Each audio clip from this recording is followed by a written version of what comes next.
So, as a follow-up to my post yesterday, I think is when I made it. I don't even remember it anymore. But as a follow-up to that last post about the antenna, the one thing I have really discovered with ham radio is antennas really, really matter. And there are areas where it's more forgiving, and then there's areas where they're less forgiving. When I got my G90, just as a little story, I was talking to a guy and he said, "Oh yeah, all you have to do is stick a wire in the center hole and you can tune it up and you'll have an antenna. Nothing else you have to do." It's like, oh, well that's cool. So I tried it one day, and it did not work very well. I couldn't activate the park. I don't know, people weren't hearing me. Band conditions just were not there. Combination of everything. But I just had a lot of bad luck trying that. And then on the flip side, I did an end-fed half wave with a little 5-watt True SDX. It's about $125. I don't remember how much they are. But you can get it pre-built, or you can do some. Otherwise you can get them some assembly required. But either way, you have an option there to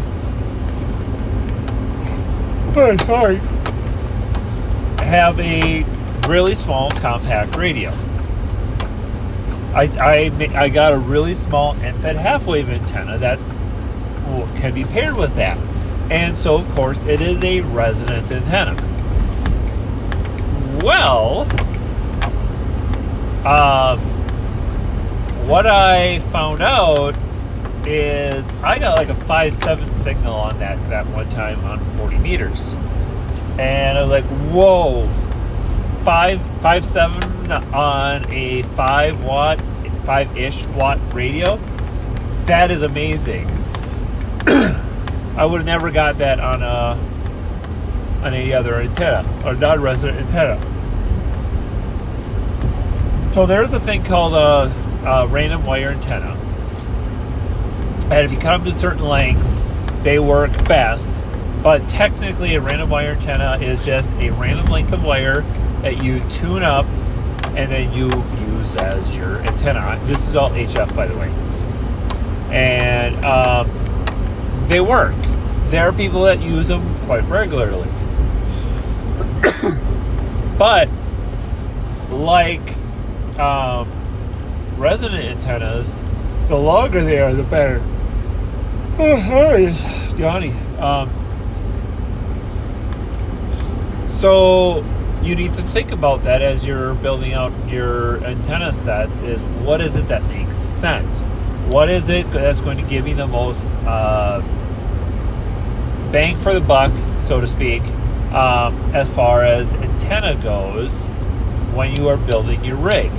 However, knowing that you can make that work, just find a random wire, stick it in there, and start trying to make contacts, or a contact, because likely you might be in an emergency situation.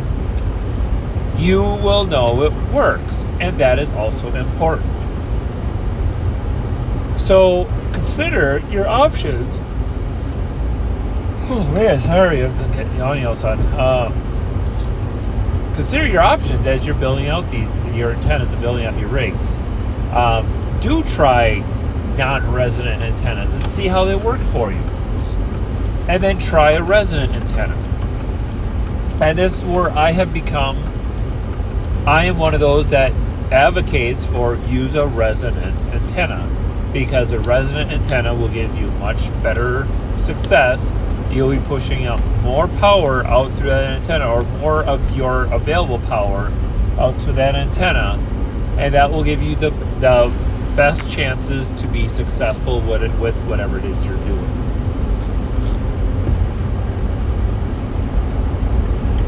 And so let's jump back to that antenna I was talking about yesterday. It's not a resonant antenna. Resonant, typically we consider if it's about 2 to 1 or less, it's typically fairly, quote unquote, good enough. 3 to 1 is manageable. It's not as ideal, but it is still, quote unquote, good enough. Anything above that gets really bad really quickly. And while the tuners tweak things and there's other tricks you can do on HF especially, with HF, UHF, you're better to get it as close to Resonant as possible. And now we get back to why HT antennas are so hard to tune, because we don't know under what conditions that they tune them. Typically, they try and pair an antenna to the radio and where it will transmit, which is what you should be doing. Sometimes some manufacturers will just grab a random antenna and they throw it in the box because, quote unquote, it's good enough. I'm not saying that they did this in this case. All I'm saying is that there are manufacturers who will do that. When you get into your ham radio manufacturers, ICOM, Yaesu, etc., Kenwood, they're going to pair an antenna that works best for that radio. But when you get into some of these, especially triple band radios, things start to go all over the map, and that can lead into issues. So that is why when I was talking about yesterday, it's not a great antenna, because if I can't even hit a local repeater with it that's only a couple miles away, it's definitely not going to be useful in emergencies for me, because I'm not going to be able to reach out, I'm not going to be able to talk to anyone, and that becomes very problematic very quickly.